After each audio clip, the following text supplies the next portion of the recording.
ఈ వీడియోలో మనం an object is tied to a string and rotated in a vertical circular motion and obtain expression for speeds of object at highest point and lowest point. ఇందాక మనం చూసాం కదా vertical circular మోషన్లో ముందుగా draw చేస్తున్నాను నీట్గా ఉండడం కోసం. ఇప్పుడు చూడండి నేను ఏం చేస్తానంటే ఒక బాబ్ తీసుకుంటాను. బాబ్ అంటే మీకు తెలుసు ఒక లైట్ వెయిట్ ఉంటుంది. అంటే ఇదంతా ఒక థ్రెడ్ అనుకోండి. ఒక థ్రెడ్ కాదు స్ట్రింగ్ అనేది అనుకోవచ్చు. దీని లెంత్ ఏంటంటే ఆర్. నేను ఇక్కడ పట్టుకుని this is the initial point కాబట్టి దిస్ ఈజ్ ఇనిషియల్ పాయింట్ ఏ. ఇక్కడ వెలాసిటీ v1గా మనం తీసుకుందాం. ఈ థ్రెడ్ని ఇలా పట్టుకుని నేను ఇలా తిప్పుతున్నప్పుడు ఇది ఇలా ఈ విధంగా రొటేషన్ అనేది వర్టికల్ సర్క్యులర్ మోషన్లోనే తిరుగుతుంది. ముందు మనం ఇది తీసుకున్న తర్వాత ఇది డ్రా చేయాలి. కొంచెం నీట్గా ఉండడం కోసం ముందే సర్కిల్ డ్రా చేశాను. ఇప్పుడు ఇక్కడ మనం ఇలా పట్టుకుని ఇలా రొటేషన్ చేస్తాం కాబట్టి ఈ విధంగా వర్టికల్ సర్క్యులర్ మోషన్లో రొటేషన్ అవుతుంది. First initial point this is a and this is v1. ఇది థ్రెడ్ లెంత్ అనమాట. ఆటోమేటిక్గా ఇలా తిరుగుతుంది కదా, ఇలా తిరిగి తిరిగి తిరిగి ఇదిగోండి మ్యాక్సిమం పొజిషన్ ఇక్కడికి రావడం జరుగుతుంది. మ్యాక్సిమం పొజిషన్ సేమ్ డైరెక్షన్లో ఇదిగోండి దీన్ని మనం డ్రా చేద్దాం. ఇంకోండి సేమ్ డైరెక్షన్లో మ్యాక్సిమం పాయింట్ సేమ్ లైన్లో వస్తుంది. ఇది వచ్చేసి బి అనే పాయింట్ అనేది తీసుకుందాం. This is point B, this is lowest point. దీన్ని లోయెస్ట్ పాయింట్ అంటారు. దీన్ని హైయెస్ట్ పాయింట్ అని పిలవటం జరుగుతుంది. This is highest point and this is lowest point. ఒకసారి మనం చెక్ చేసినట్లయితే ఇక్కడ వెలాసిటీ v1, ఇక్కడ వెలాసిటీ వచ్చేసి v2. ఇది అనమాట మెయిన్ కాన్సెప్ట్. అదేవిధంగా ఈ యొక్క లెంత్ కూడా ఆర్, థ్రెడ్ లెంత్ కూడా ఆర్. అయితే ఇక్కడ లోయెస్ట్ పాయింట్ దగ్గర మనం చూసినట్లయితే మాస్ అనేది డౌన్వర్డ్ యాక్ట్ అవుతుంది. మాస్ అనేది డౌన్వర్డ్ యాక్ట్ అవుతుంది, దట్ ఈజ్ mg. మరి టెన్షన్ అనేది ఎక్కడ యాక్ట్ అవుతుందంటే అప్పర్ సైడ్ యాక్ట్ అవుతుంది లోయెస్ట్ పాయింట్ దగ్గర. అదే పాయింట్ బి దగ్గర మనం చూసినట్లయితే ఇక్కడ పాయింట్ బి దగ్గర టెన్షన్ అనేది డౌన్వర్డ్ యాక్ట్ అవుతుంది. అదేవిధంగా మాసెస్ అనేది కూడా డౌన్వర్డ్ యాక్ట్ అవుతుంది, సేమ్ డైరెక్షన్ యాక్ట్ అవడం జరుగుతుంది. ఇప్పుడు మనం ఏం చేస్తామంటే పాయింట్ ఏ దగ్గర రిజల్టెంట్ క్యాలిక్యులేషన్ చేస్తాం అండ్ టోటల్ ఎనర్జీ కూడా క్యాలిక్యులేషన్ చేస్తాం. అదేవిధంగా ఇక్కడ పాయింట్ బి దగ్గర కూడా రిజల్టెంట్ క్యాలిక్యులేషన్ చేస్తాం, టోటల్ ఎనర్జీ క్యాలిక్యులేషన్ చేస్తాం. అంటే lowest point highest point calculation చేద్దాం. చూడండి చాలా జాగ్రత్తగా.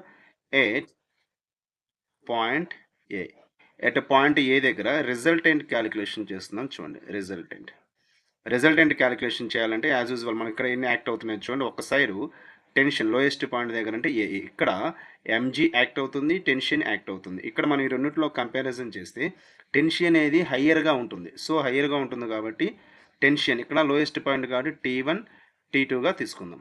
ఓకేనా. ఇక్కడ చూడండి T1 మైనస్ ఎంజీ, ఎందుకనంటే ఇది హయ్యర్ ఇది లోయర్ కాబట్టి ఈజ్ ఈక్వల్ టు, మరి ఇది సర్క్యులర్ మోషన్లో తిరుగుతుంది కాబట్టి ఇక్కడ సెంట్రిపిటల్ ఫోర్స్ అనేది యాక్ట్ అవుతుంది. సెంట్రిపిటల్ ఫోర్స్ ఫార్మ్ ఏంటంటే mv²/r. అయితే ఇక్కడ v1 తీసుకున్నాం కాబట్టి v² also mv1²/r. This is the resultant at point A. ఓకేనా. తర్వాత ఏం టోటల్ ఎనర్జీ క్యాలిక్యులేషన్ చేయాలంటే మనకి kinetic energy plus potential energy రెండు కావాలి. Total energy is equal to kinetic energy of mv1², ఎందుకంటే లోయెస్ట్ పాయింట్ దగ్గర, ప్లస్ పొటెన్షియల్ ఎనర్జీ mgh అనమాట. ఇక్కడ మనం చూసినట్లయితే T suffix is equal to of v1² plus mg.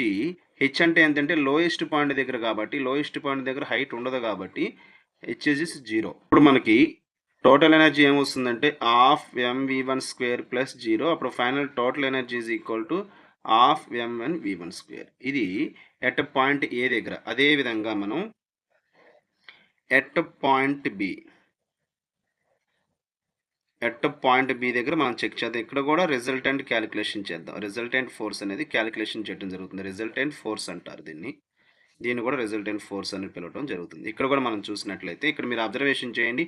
Tension T2 mg same డైరెక్షన్లో act అవుతుంది. అదేవిధంగా సెంట్రిపిటల్ ఫోర్స్ కూడా దీని మీద కూడా యాక్ట్ అవుతుంది కాబట్టి ఇక్కడ మనం ఏం చేస్తామంటే T2 plus mg is equal to mv²/r. ఎందుకనంటే ఇక చాలా జాగ్రత్తగా చూడండి. హైయెస్ట్ పాయింట్ దగ్గర v2 కాబట్టి సెంట్రిపిటల్ v2 అని తీసుకోవడం జరిగింది. ఇక్కడ మనం అబ్జర్వేషన్ చేస్తే ఇక్కడ T2 అనేది ఇదిగోండి T2 అనేది చాలా డౌన్వర్డ్ యాక్ట్ అయిపోతుంది కాబట్టి T2 వాల్యూ మ్యాక్సిమం చాలా లోగా ఉంటుంది కాబట్టి ఇక్కడ here T2 is minimum. So మనం ఏం చేస్తామంటే ఆటోమేటిక్గా ఆ వాల్యూ నెగ్లెక్ట్ చేసేస్తాం. బికాజ్ ఎందుకంటే ఆ వాల్యూ 0 అయిపోతుంది. That means 0 plus mg is equal to mv2²/r. అప్పుడు మనకి mg is equal to mv2²/r. ఇక్కడ మీరు అబ్జర్వేషన్ చేస్తే mm cancel, remainder g is equal to v2²/r. ఇక్కడ మనం అబ్జర్వేషన్ చేస్తే ఈ r ఇటు తీసుకొస్తే gr is equal to v2². ఫైనల్గా V2 square is equal to GR. మనకి V2 కావాలి కాబట్టి స్క్వేర్ రూట్ ఆఫ్ GR. ఇక్కడికి మనకి ఒక ఫంక్షన్ అనేది రావడం జరిగింది. V2 వచ్చేసింది. తర్వాత మనం ఏం క్యాలిక్యులేషన్ చేద్దాం చూడండి ఒకసారి. ఎట్ పాయింట్ B దగ్గర టోటల్ ఎనర్జీ క్యాలిక్యులేషన్ చేద్దాం చూడండి. Kinetic energy plus potential energy. Total energy is equal to kinetic energy of mv2 square plus potential energy mgh. ఇక్కడ మనం అబ్జర్వేషన్ చేస్తే total energy is equal to of mv2 square plus mg height అనమాట. At highest point దగ్గర మీరు observation చేస్తే ఇది downward act అవుతుంది కాబట్టి ఈఆర్ రెండు యాడ్ అవుతుంది. అప్పుడు హైట్ వచ్చేసి మనకి 2r రావటం జరుగుతుంది. అప్పుడు total energy is equal to half mv2 square plus 2mgr. ఇదిగోండి ఇది ఎట్ పాయింట్ బి దగ్గర మనకి టోటల్ ఎనర్జీ రావడం జరిగింది. This is 2 and this is 1. ఇక్కడ మనం అబ్జర్వేషన్ చేస్తే చాలా జాగ్రత్తగా చూడండి. ఫ్రమ్ 1 అండ్ 2 1 అండ్ 2లో చూస్తే ఇక్కడ మీరు ఇదిగోండి ఈక్వేషన్ 1 ఈక్వేషన్ 2 మీరు చూస్తే LHS side both side equal, total energy equal కాబట్టి మనం ఈ రెండు ఈక్వల్ చేద్దాం చూడండి. అప్పుడు లెఫ్ట్ సైడ్ అప్పుడు ఏమవుతుందంటే half mv1 square is equal to half mv2 square plus 2mgr. ఇది కదా. నెక్స్ట్ ఏమవుతుందో చూడండి.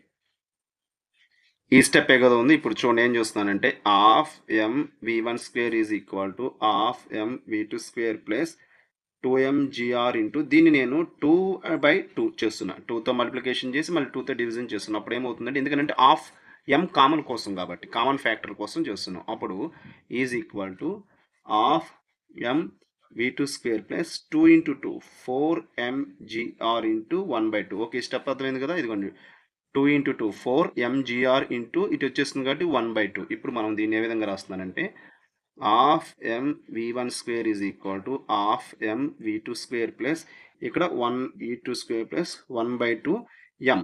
1/2m కామన్ తీస్తే రిమైండర్ 4gr కదా ఇంటూ 4gr. ఇప్పుడు చూడండి హాఫ్ m మొత్తం క్యాన్సిల్ అయిపోతుంది. ఇదిగోండి హాఫ్ m తీసేస్తే remainder v1 square is equal to v2 square plus 4gr. Okay understand. ఇక్కడ మనం అబ్జర్వేషన్ చేస్తే హియర్